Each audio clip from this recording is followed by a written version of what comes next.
নমস্কার বন্ধুরা, village food রান্নাঘরে সকলকে জানাই স্বাগত।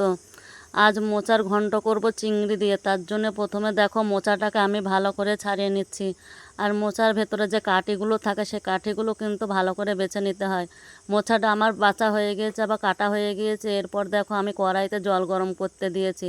জলটা যখন গরম হয়ে যাবে তখন মোচা কাটাগুলো দিয়ে সিদ্ধ করে নিতে হবে।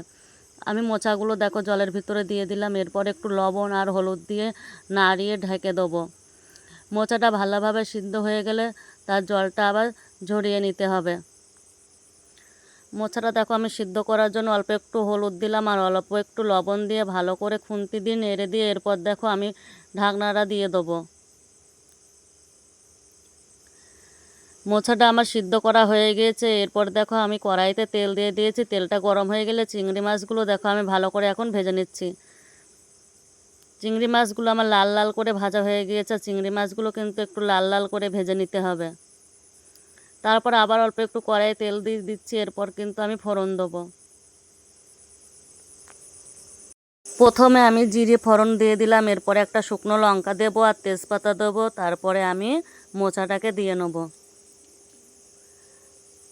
ফোড়ন দেওয়ার পর দেখো মশলাটা আমি তুলে দিয়েছি। আর এখানে দিয়েছি পেঁয়াজ বাটা, আদা বাটা, রসুন বাটা, কাঁচা পাকা লঙ্কা বাটা, ধনে গুঁড়ো সব আমি একসঙ্গে দিয়ে মিশিয়ে নিয়ে মশলাটা বানিয়েছি।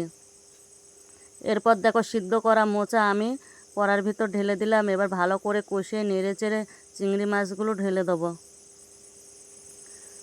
দেখো আমার ভালো করে কিন্তু কষানো হয়ে গিয়েছে মোচাটা। এরপর কিন্তু আমি চিংড়ি মাছগুলো দিয়ে দেবো।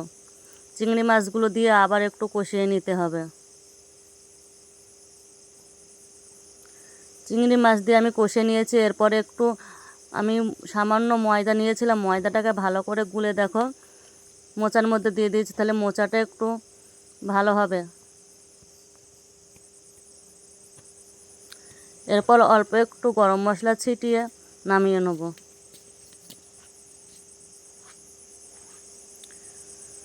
দেখো আমার মোচার ঘন্ট রেডি চিংড়ি দিয়ে।